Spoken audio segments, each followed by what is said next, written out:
Bon, je vois qu'il y en a pas mal qui bataillent là, avec les histoires de traces. J'arrive pas à loader la, la map en GPX. J'arrive pas à refaire ma map et tout ça. Alors là, je vais vous faire une petite vidéo vite fait pour vous expliquer comment attraper une trace, qu'elle soit en KML ou en GPX. Soit la découper si tu en as besoin, l'alléger parce que Google Maps, c'est la limite, c'est 2000 points. On va voir que c'est pas vrai, mais bon. Et ou la recoller pour pouvoir multiplier les calques dans Google Maps, quoi. Parce que on a une limite de 10 calques, quoi. Alors, on va voir ça tout ça maintenant avec les outils, qu'est-ce qu'il y a besoin, etc. Alors les outils, c'est pas compliqué. C'est gratuit. Tu peux tous les télécharger. Donc là, je suis sur Google. J'ai tapé Garmin Basecamp. Tu vas sur le site. Hop. Tu dis oui, oui. Alors ça va pris là. Et en bas là, t'as téléchargé. Hop, tu télécharges, t'installes. Hein, je vais pas t'expliquer ça quand même. Hein. Voilà. Il te faut GPS Babel aussi. Donc pareil, hein, tu tapes GPS Babel dans Google. Hop. On va voir après à quoi ça sert. GPS Babel, ça sert à alléger des cartes. Tu télécharges, t'installes. Il te faut ITN Converter, donc ici je tape ITN Converter, hop, Beneficius Software, pareil, il est où le compte? Ah oui, alors ils essayent de te le vendre, mais tu peux l'avoir gratos. Hein. Voilà, ils essayent de...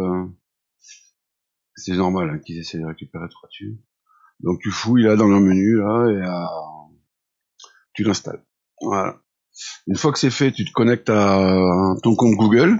Donc, tu vas sur Google, tu tapes tes coordonnées, hein, et ici, tu es connecté. Et tu tapes My Map dans Google si tu l'as jamais fait, et tu vas trouver, tu vas tomber sur ton compte Map, créer une carte. D'ailleurs, c'est ce qu'on va faire, on va créer une carte pour voir pourquoi on a besoin de tout ce bordel. Voilà. Alors ça, c'est une première chose. Bon, alors là, dans un premier temps, on va aller récupérer des traces. Donc là, je suis sur le site Trans-European Trail, hein, tu iras le chercher toi-même sur Google. Et je vais chercher la trace Espagne. Donc le fichier s'appelle E. Et si j'essaye de prendre la trace Espagne et de l'envoyer directement ici dans Google, dans Google My Map, EGPX, ça va pas marcher parce que le fichier est trop gros. Alors dans un premier temps, on va voir comment faire justement pour importer ce fichier et l'alléger. Alors pour ça, on va utiliser l'outil de tout à l'heure, GPS Babel, qu'on a été téléchargé. On va aller chercher la trace e.gpx. Hop, e.gpx. On va aller dans les filtres.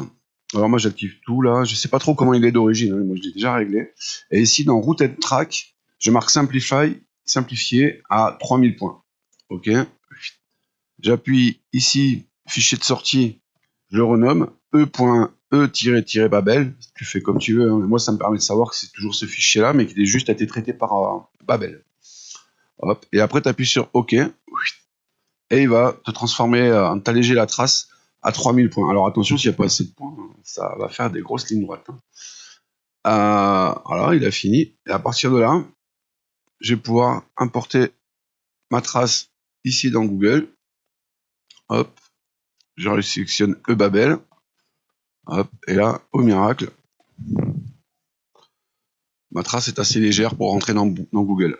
Alors, dans différents tutos, ils te diront qu'il faut limiter à 2000 points. J'ai fait 40 000 essais et j'arrive à le faire rentrer avec 3000 points. Je ne demande pas pourquoi, je ne sais rien. Voilà. Si, ça va marcher. Et hop, et voilà. J'ai récupéré le tête espagnol à l'entier sur ma Google Maps sur un seul claque. Alors maintenant, disons qu'il est sympa ce tête, mais que je veux le redécouper. Parce que moi, ce qui m'intéresse, allez, c'est d'aller au Portugal, d'aller à Saint-Jacques-de-Compostelle, sans passer par ça là-haut là. Alors je vais tracer mon chemin avec le tête. Alors pour ça, je vais utiliser Basecamp. Donc je vais ouvrir dans Basecamp le tête espagnol. Hop. Voilà. D'ailleurs, je ne l'ai pas en entier en fait. Si. Ah si. Ouais, il y a différentes sections. Voilà. Moi, ce qui m'intéresse, c'est le trait vert, là. Donc, une fois que j'ai ouvert mon tracé, je sélectionne là où je veux m'arrêter. Je vais le zoomer. Je veux m'arrêter ici au fond, là.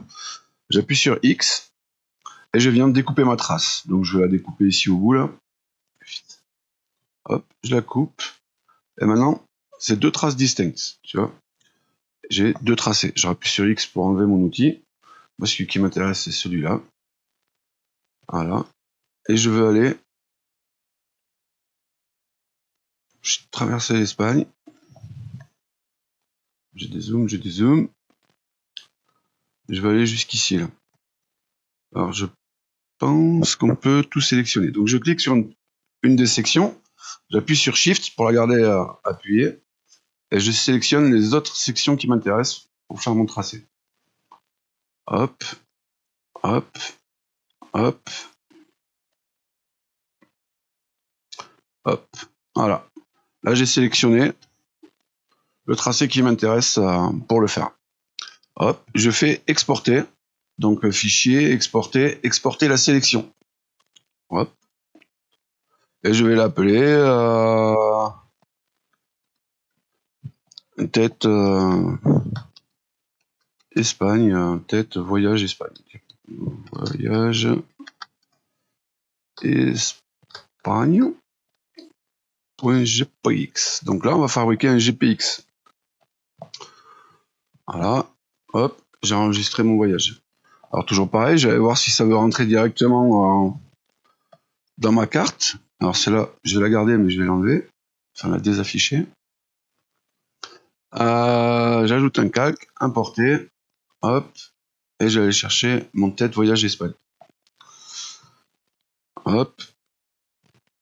Et voilà. Hop. Et là, j'ai récupéré mon GPX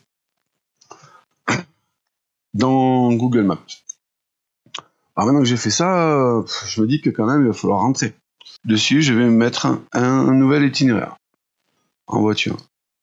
Voilà. Donc, je démarre. Hop, d'ici. Finistère. Ah ouais, aussi, il est un peu comme ça. Hop. Et je vais rentrer. Donc, voilà. Je me trace une petite ligne jusqu'à la maison.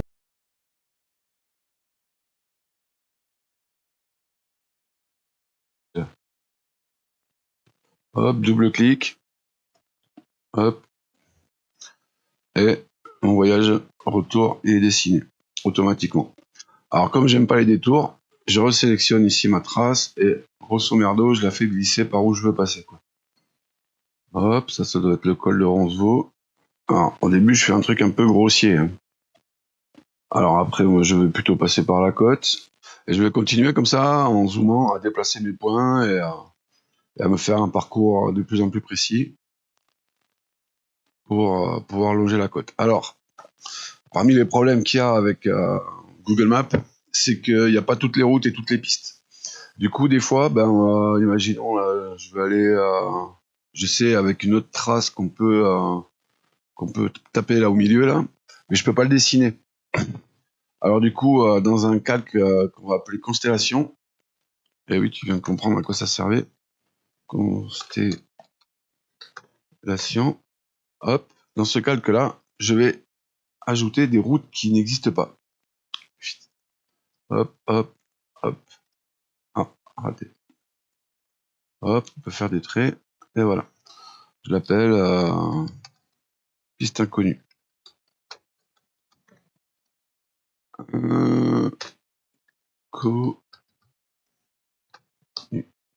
Voilà. Enregistrer. Hop, et hop. Alors le problème, c'est que comme il la connaît pas, il va falloir bricoler le merdier. Alors, tu mets un point là pour qu'il reste fixé là.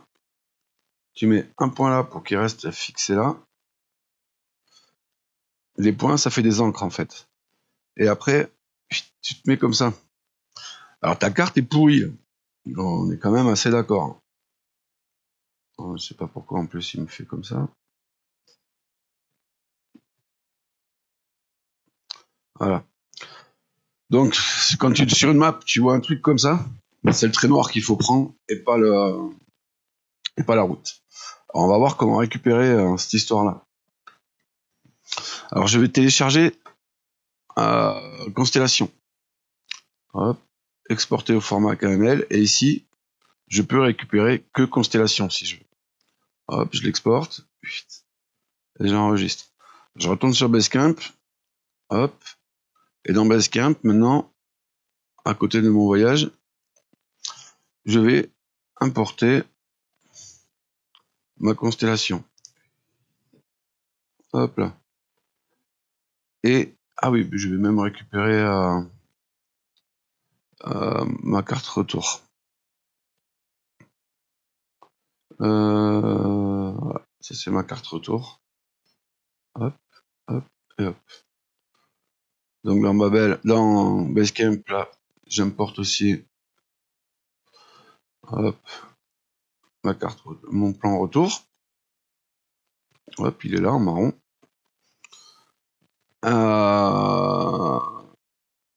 Et j'ai la constellation aussi. Donc quelque part là, voilà, ici, on va retrouver, tu vois, le petit trait marron. Donc la piste qui n'existe pas. Alors maintenant, on va modifier notre itinéraire pour que ça puisse coïncider. Hop. Donc, on se retrouve comme ça, avec notre trait au milieu et notre tracé un peu tout bizarre là. Alors, on va faire des découpes. On clique sur le tracé. On va dire qu'on arrive par en haut là et qu'on redescend par ici. Là. On vire ça parce qu'on en a pas besoin. Hop.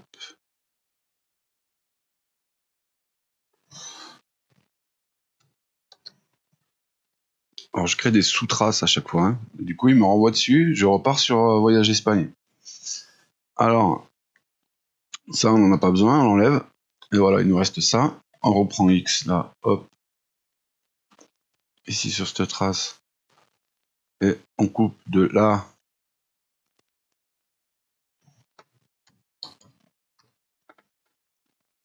Pour lui, ça devient une sous-trace. Hein. À là.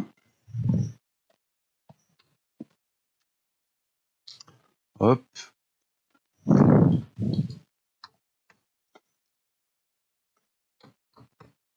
Hop. Voilà. Et maintenant, ce que je veux. Voilà, ça commence déjà à se dessiner. Et maintenant, je vais bêtement relier. Celle-là est à l'envers. Donc, il faut la remettre à l'endroit. Inverser le tracé. Hop. Et je vais relier, si il veut bien me laisser faire, toutes mes traces. Joindre les traces sélectionnées. Itinéraire d'origine. Alors, évidemment, hop, tu les remets dans le bon sens. Et normalement... Ah, c'est parce que celui-là, il doit être... Voilà. Si tu les remets dans le bon sens, donc ici, avec les petites flèches, tu peux déplacer tes tracés. Et tu vois, là, maintenant, c'est bon, il n'y a plus les tracés à la con, là. Hop. Hein, oui. Je remplace mon ancien tracé par mon nouveau tracé. Et voilà, j'ai ma bidouille, là. Alors, tu peux recommencer ça plusieurs fois. Et comme ça, tu auras ta trace toute propre. Alors maintenant, on va l'exporter, cette trace. Du coup, pour la ramener dans Google Maps. Alors, je fais... hop, je la prends. Fichier, exporter. Exporter la sélection. Comme ça, j'exporte que ça. Hop là, tracé 30. Hop, tête voyage Espagne retouché. Enregistré. Bim, pam. Hop, je reviens ici. Je supprime celui-là puisqu'il est plus bon. Donc c'était celui-là. Ah, peut-être que je m'en servirai d'autres. Alors, juste je le cache. Et je fais nouveau calque. Importer. Hop, et je vais aller chercher mon tête voyage d'Espagne retouché GPX. Et je le ramène ici.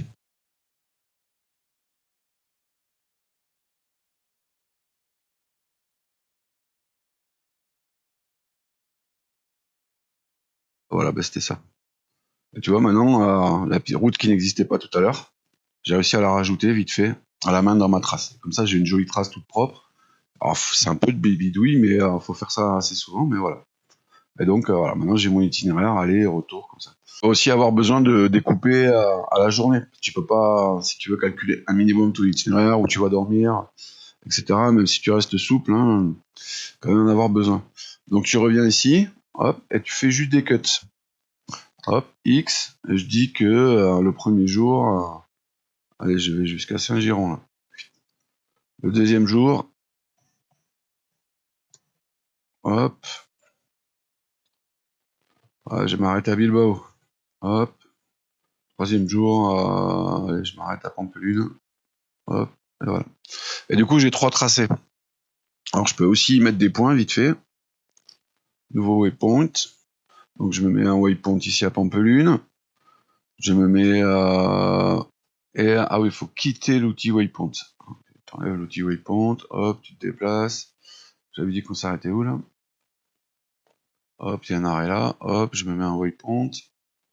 Hop, voilà. Il ne me donne pas le raccourci ce con. Donc là j'ai un itinéraire, un autre. Ah là j'ai pas mis de waypoint. Bon, je vais mettre un waypoint. Voilà, je m'en mets, j'en ai mis un. Hop, et voilà. Donc maintenant j'ai rajouté des waypoints pour des étapes par journée. Et je vais réexporter tout ça. Voilà, les waypoints. Donc tout est dans l'itinéraire de tout à l'heure, hein, qu'on va renommer d'ailleurs. Hop, renommer. Retour, voyage Espagne. Voyage Espagne. Hop. Et maintenant, je vais réexporter mon retour voyage Espagne. Exporter, exporter, retour voyage Espagne. Hop, enregistrer. Je retourne sur ma Google Maps. Hop. Je recache celui de tout à l'heure, hein, tu peux le supprimer. Hein, là, je les garde, c'est pour la démo. Je recharge mon retour voyage Espagne. Et voilà, j'ai mon retour voyage Espagne avec mes waypoints et mon itinéraire découpé. Donc ici, j'ai bien une trace. Hop, ici, une autre trace. Voilà, et tout mon voyage est découpé. Ouais, c'est une erreur d'affichage. Hein, et comme ça, moi, j'ai mon voyage découpé. Alors, de la même façon, ici, bah, je peux rajouter. Alors, moi, j'aime bien hein, l'histoire de constellation. Donc, tu cliques sur ton calque constellation et tu vas visiter des sites de voyage, etc. pour trouver des trucs à visiter, quoi. Et pareil, hein, tu reviens, hop, tu mets des points, tac, point 2, visite du château, hop, etc. Tu mets une petite couleur sympa, hop, voilà. Alors sur mes cartes à moi, si tu les cherches, les points noirs, c'est qu'il faut pas, enfin il faut pas y aller. Tu t'attends à un truc qui va tomber sur la gueule. Et etc. Et tu recommences. Et après, c'est toujours pareil. Hein, si tu as besoin de remettre tout ça dans Garmin, tu fais juste un export de la constellation. Ici, tu choisis constellation et tu la ramènes dans Garmin. Alors pourquoi je fais un calque constellation? Parce qu'en fait, si tu vas voir mes traces, tu vas découvrir que la constellation, par exemple, il y en a une qui s'appelle Pyrénées, elle est farcie de points et c'est toujours la même que j'utilise sur toutes mes cartes. Comme ça, en fait, à chaque fois, j'ai une carte qui s'appelle constellation et je suis sur la carte Espagne, je rajoute des points et je réimporte le calque constellation de la carte Espagne dans la carte constellation globale. Et comme ça, celle de la globale, le calque, il est tout le temps à jour. Et je peux le reprendre pour le mettre sur le calque, je sais pas quoi, le calque transpyrénéen ou autre. Et comme ça, j'ai un calque spécial constellation qui se grossit et qui se remplit au fur et à mesure que j'y mets des points. C'est très utile. Tu vas pas refaire tous les points à chaque fois, quoi. Tu vois, c'est pas possible. De même que tu peux récupérer les points des autres et les rajouter à ta constellation, ce qui est très sympa. Voilà, bon là on a vu quand même comment faire des allers-retours entre Google Maps et Basecamp. Alors après, à quoi servent GPS Babel? Il est ouvert 2 fois là. GPS Babel, c'est qu'il y a des cartes, comme on l'a vu tout à l'heure, hein, donc qui sont trop grosses pour être absorbées par Google Maps. Donc ça va servir à alléger la carte. Et à quoi sert ITN Converter? Alors on va prendre un cas concret, on va aller chercher ma map. Quelqu'un m'a dit qu'il avait eu des problèmes avec.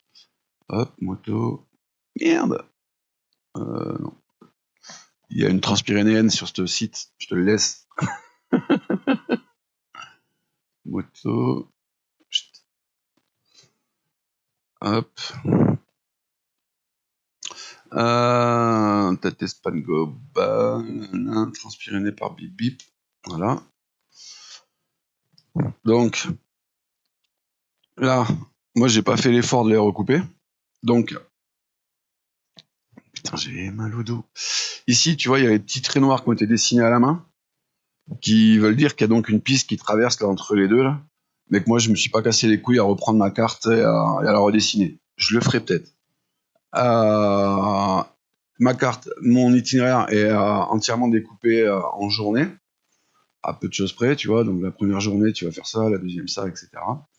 Il y a, donc ici, là, on retrouve toutes les journées. Il y a le fameux calque Constellation Pyrénées, donc, qui du coup contient tous les points qui s'affichent.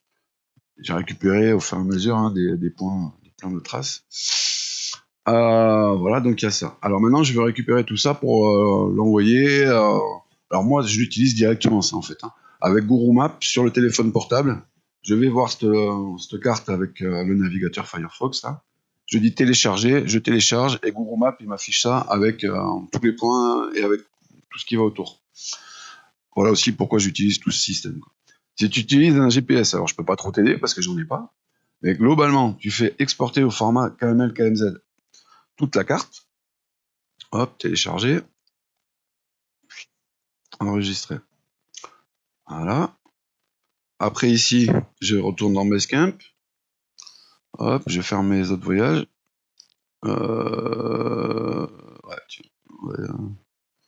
Non, je vais pas l'effacer.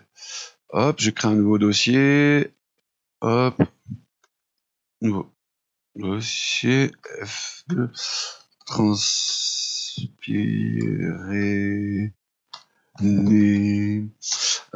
tuto. Hop, à l'intérieur, je vais aller importer ma trace. Hop. Et voyons ce qui se passe.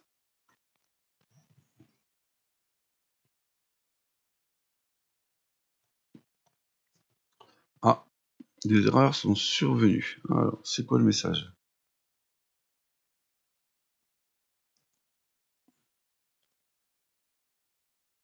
Averti. Ok. Ah, il la charge pas. Ok, on m'avait dit qu'elle chargeait pas.